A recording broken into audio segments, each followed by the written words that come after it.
Welcome to Wuthering Heights. My name's Suzie Davies, and this is our heights.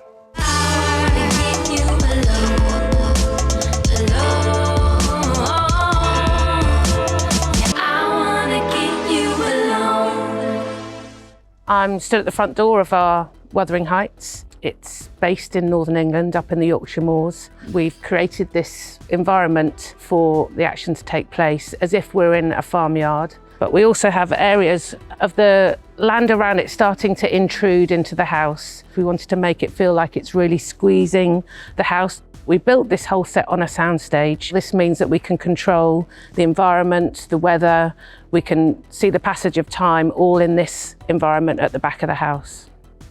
The Earnshaw logo, obviously from 1500, when the Earnshaws first moved to this environment, we wanted to give a bit of a nod to the beauty of different architecture throughout the history, and also wuthering means windy, so there's always some sort of weather having an effect on the whole environment. So nearly every scene will have a wind and rain effects going, and smoke, as if we're high up in the clouds with the wind and rain.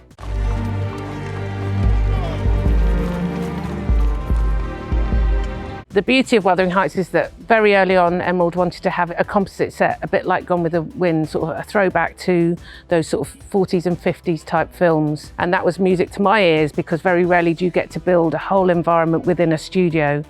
The big tiles that you see on the wall are very of the northern vernacular. Usually there'd be black and grey stone to build houses like this. But again, we wanted something different, so we came up with this high gloss finish. We wanted the whole environment to feel really wet and sweaty and moist. We wanted to feel like even the walls, they're either sweating, crying, or exuding some sort of bodily fluid.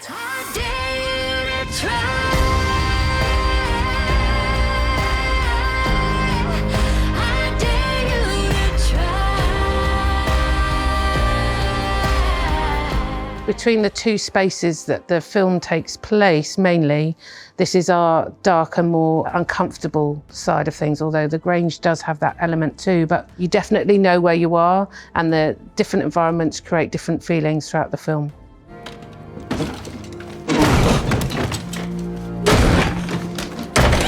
Sneak peek into the booze cupboard, my favourite cupboard, that we may or may not see. He might have drunk it all by the time we get to it. We've kept the ceilings quite low, so we were very aware of Jacob's height.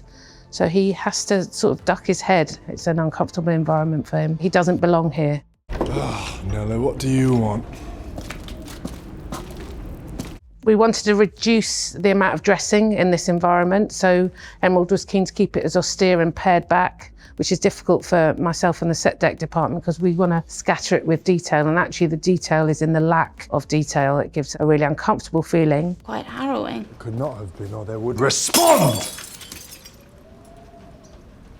We've obviously got these elements of the rocks bursting in that will start feeling as if they're coming even further in as we go through the story, and there'll be more of a sort of skin disease that happens on the woodwork. So I'm down at the kitchen end, where Mrs. Burton will make the terrible stews made out of sheep's tongues and pig's trotters. An alternative title to Wuthering Heights would be the fireplace film. Throughout the builds, I guess we must be up to about 8 or 9 fireplaces, all practical. So this is Earnshaw's fireplace. We have an absolute real chimney flue that comes all the way through. All the chimneys connect and then go up and out of the studio eventually. So it gets quite nice and warm in here. Through the windows, we've got these little highlights of red, just to give that one pop of colour. And I'm going to head to the parlour with the doom painting. I'm invincible, unequivocal, can take me down. I face the light, I'm unsinkable, can drown my... Into the parlour with our doom painting that we painted around the top, which were prevalent in the 1800s. And it's actually of the 7 deadly sins, which seems opportune for our film. We've also got other details here. We've got scratches on the door. We like to think that the dogs are not allowed in this room, but they want to come in. We've got our lovely chandelier with like an umbilical cord holding it up. All adds to the slightly heightened feel that back in the day, they were very wealthy.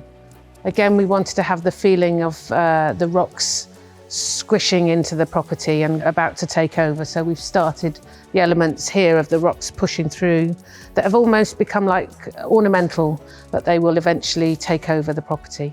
Yeah, boy. You're good to your old papa, aren't you? We're pretty minimally dressed again. However, the elements that we do have to work pretty hard. So we've got our beautiful chair that our amazing set deck department reupholstered in some ancient fabric. A most impressive fellow, you know, a gentleman. We've got this incredible fireplace designed by one of my art directors that actually has a sort of almost brutal design to it. But we wanted to create a fireplace that really encompassed the rock pushing through, as if they've hewn it back. But also it's painted in a high gloss finish, so it looks like it's constantly sweating and perspiring because of the heat of the fire. Up close, you see things aren't what they seem. You know the need.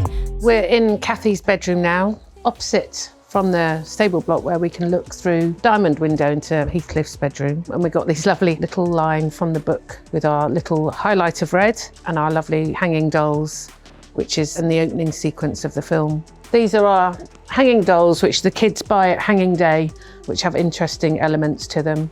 And we think she's started collecting all the hanging dolls. Towards the end, she has quite a few of them.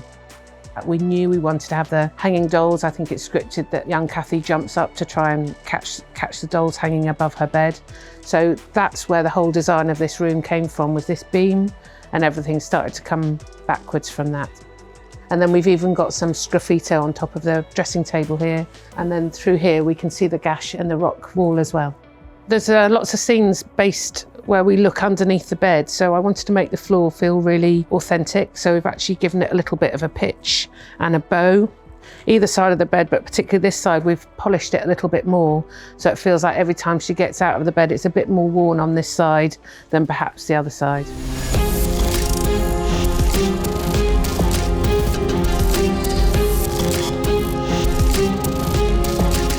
Here we are in the stable block, the sort of farm working environment of Wuthering Heights.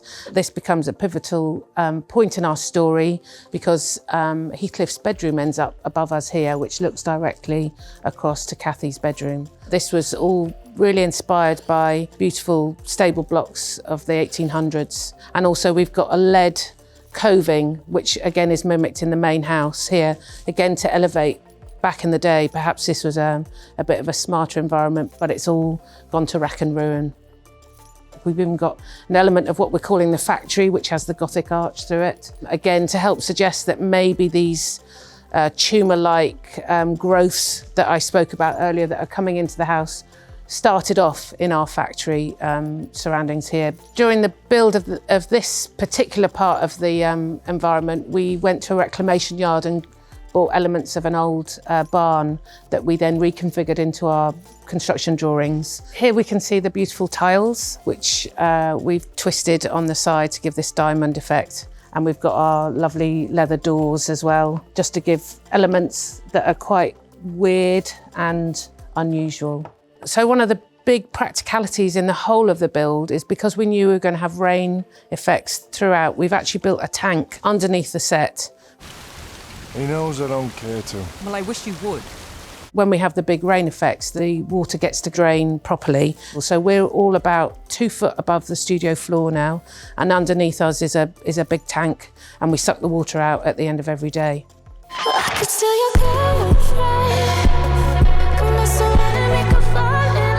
We're above the stable block, which we've created little slithers in the floorboards so we can see down to certain goings on.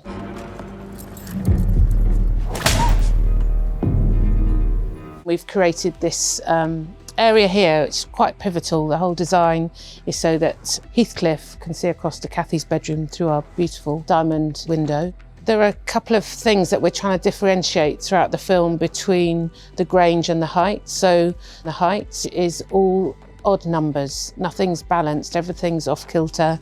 There's not really much symmetry, whereas the Grange, it's very symmetrical, very ordered and all even numbers. And to sort of bring in a little bit of the change as well, we brought in diamond-shaped windows, which is just a little more curious and interesting. And one of my goals is to make the actors inhabit the spaces subconsciously. I don't want them to think, how does this, what's this, you know, where's this, where am I? I want them to understand this is their environment, and I think they feel that this belongs to them and they inhabit the world with their characters. I could tell you believe I'm gonna give up, but I'm not, you're misunderstood. Yeah. Here I am on the moors, the North Yorkshire Moors. This is actual real greenery and grass and slate, but underneath me is some rostra and some blocks of polystyrene actually that we've moulded to create this environment. We've got some elements where we see Heathcliff running along the moors, and this is a really good join to the elements that we'll film on the real location, where we'll see this backdrop for real.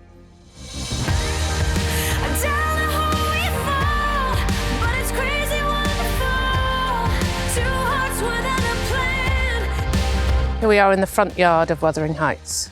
We're starting to break into the Yorkshire landscape, and our palette starts to have little droplets of red that we've dotted about. These are our bone trees, and then we've got a heart tree here. And then we come round and we have the backcloth as well, which is a high resolution image of the exact landscape that we're going to be filming in North Yorkshire. We've slightly manipulated the weather so that we can change the weather with various lighting conditions on the stage. With Linus, our cinematographer, we get to have these amazing sunsets, sunrises, wind and rain. Time is always a massive factor in filmmaking, and for this one it was no different. So we had about 12 weeks to build this set before we started filming, so that's pretty tight for a set this big. There is a certain amount of pressure because Wuthering Heights is such an amazing bit of literature. However, our version is heightened. There's a line between realism and surrealism that we're going for. And it feels other, it feels really special to be making the world of this story in such an unusual manner.